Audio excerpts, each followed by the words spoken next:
back to my channel. Today is the 4th day in my series, Prep for Your Pet. Today I want to talk about carriers, keeping warm, and medication. And this is a video for basically cats. Now, you can adjust this video to fit your pet. If you hear Liza in the background, she's my cat. She may make an appearance, or you might just hear her in the background telling me exactly what I need to add to the video. So let's get started. Okay, the first thing I want to talk about is keeping your pet warm. Now, Liza has quite a few different blankets. This is one of her favorites. It was a Christmas present to her. And it's a very large blanket. It's very thick. And she uses this during the winter. She even lays on it sometime during the summer when the air conditioner is rather cold. It stays in different areas, so she has a nice soft place to sleep or just rest. Again, this is a very large blanket. It can be folded up and put in her carrier. It can be put over the carrier to make like a cave if it gets that cold. And it can be made into a sleeping blanket or a sleeping bag for her. She can be wrapped up in it. She can be put in a backpack if need be, if we need to bug out quickly and it's cold outside. Might come in handy in the winter if for some reason the grid goes down and you don't have power. You might need some of these extra blankets on hand for your pets. Right now is a fantastic time to buy these fuzzy blankets because it's over 100 degrees. I definitely wouldn't want to go in and start buying blankets unless I needed them. And then definitely I would go in and purchase them at a discounted price. Regardless of the print that's on here, again, this was for Christmas, so it has cats with the Christmas print. I don't think anyone would care what print was on it. If it's cold, use it for your pets or yourself or both. Another thing that we have, or I have for her, are towels. And these are beach towels that I have had for a while. They're very, very soft. They can be put inside her carrier so she can lay on a soft towel during the summer in transit if she's going to get her nails trimmed, going to the vet. If we have to bug out and it's summer and I just want to have something soft for her to lay on instead of the plastic or the soft carrier. It's easily washed, quickly dried. So if something happens and I need to clean this after we get to our location, if we're bugging out, I can leave it in the carrier for her, like a little house to sleep in if she wishes, with the gate open.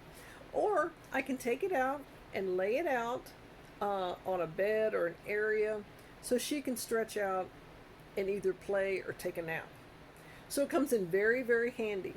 It also will work if she gets wet or if I have to bathe her, then I have a towel. Very versatile, very inexpensive. You can get these on clearance. They're beach towels. You can get these on clearance at the end of the summer. Sometime, not just the end of the summer, coming up quickly, you can get these on clearance because it seems to me that in the stores, for some reason, there's an overstock of items like that. So they might be putting them on a really good sale. So we've gone over the blanket and the towel. Now, let's say you're in an extremely cold climate and you have a cat or a small dog or a large dog with short hair. I picked up this little sweater, and it is a dog sweater. It's a Happy Holidays dog sweater, but it was Christmas clearance and I picked it up for 75 cents. Liza has never worn it, but just in case, this will go in her go bag and she will have that So if we need to leave, if it's too cold in the house and we need to go somewhere where it's warmer, she'll have this. I may put it on her. If it's snowing outside, I'm sure she wouldn't mind if I put a little sweater on her. She does have longer fur. It doesn't matter. You need to think about your pets. Think about keeping them warm or cool, depending on the weather. If it's cold in the house, if the grid goes down, you may need to put this on your pet to keep them warm in the interim until you get things started up like a wood stove. So let's start talking about carriers. Liza has two different type of carriers. The first one is a soft side, and you can see it's flexible. It has the door in the front. Let me show you that.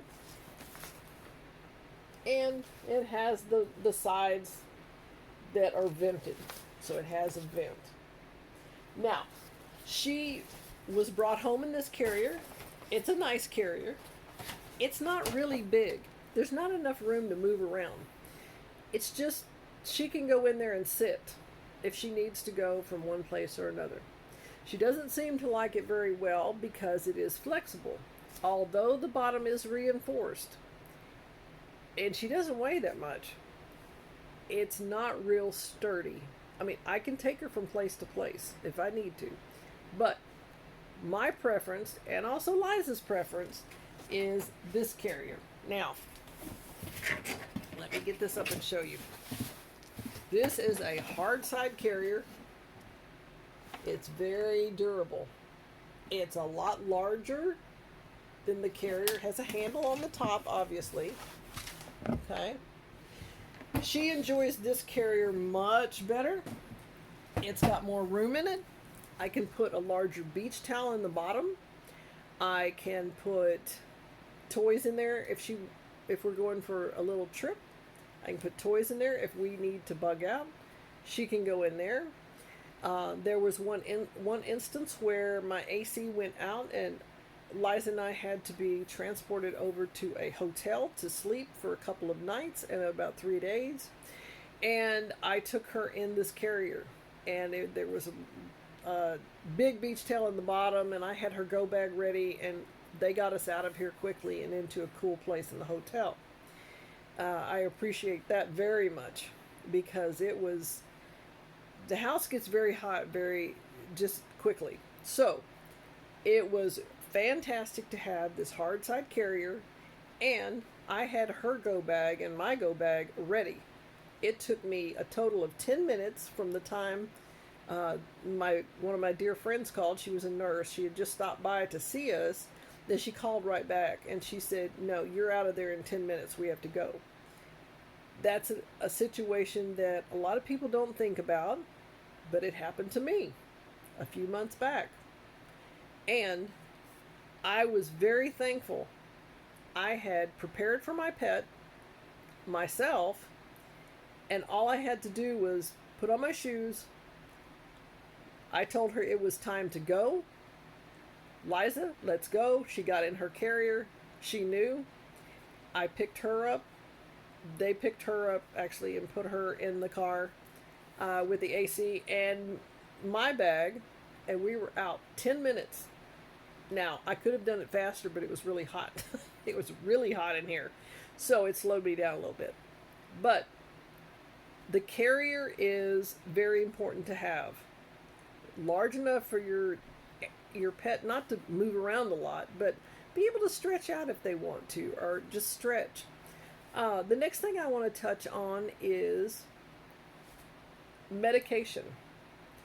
If your pet is on any type of medication, whether it's insulin, pills, if they have some cream that they have to use periodically, or if they have flea and tick medicine drops, something that they eat for heartworms, whatever it is, have that on hand and have extra on hand in their pet prepper pantry.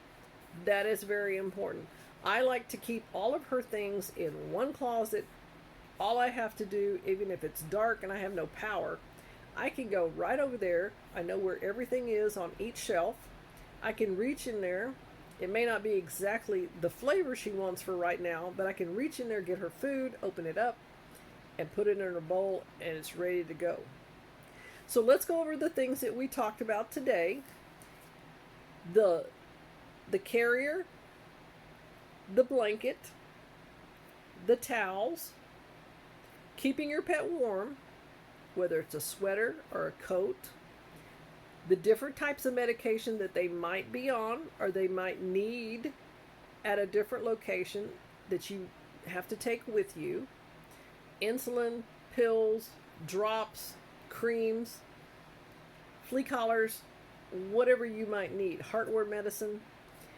Please make sure that your pets are taken care of and that you have enough inventory, and you do rotate that also according to the labels in their pantry, so you don't need to be concerned about running out, that there'll be shortages, or you won't be able to afford it in the near future. Check your grocery stores, check your big box stores, order online if that's what you like to do, and have it delivered. Take inventory. You take inventory of your pantry and your items in your home. Take inventory of your pet prepper pantry. They're part of your family. It just so happens they eat different food and they have different needs. So I appreciate you stopping by today. If you enjoyed this video and found it helpful, please give me a thumbs up. Share this with your family and friends. If they have pets, or if they know someone who has a pet, it might be a fantastic gentle reminder to them to check their supplies, to check everything they need for their pet. Maybe you could be their prepper pantry buddy and go over and help them organize, even if it's a shelf for their pet. That way you can help them see, okay, you might need this many more supplies for your pet within the next 6 months. Things are not decreasing in price at all. They're increasing every day. We don't know what's going to happen to pet supplies. I do know that wet cat food is almost impossible to find. I check periodically, and I always try to keep ahead of the curve, so to speak. The prices are increasing, but they can't even get in supplies. Again, I've said this in a previous video. I've been waiting 8 weeks for a certain type of wet food for her. Now, she has others, but a certain type of wet food for Liza. I checked this morning. It has not come in. They do not know when it's going to come in. So please take care of your pets. They're part of your family. And stay tuned for tomorrow for the next Prep for Your Pet in the series. I'll see you tomorrow.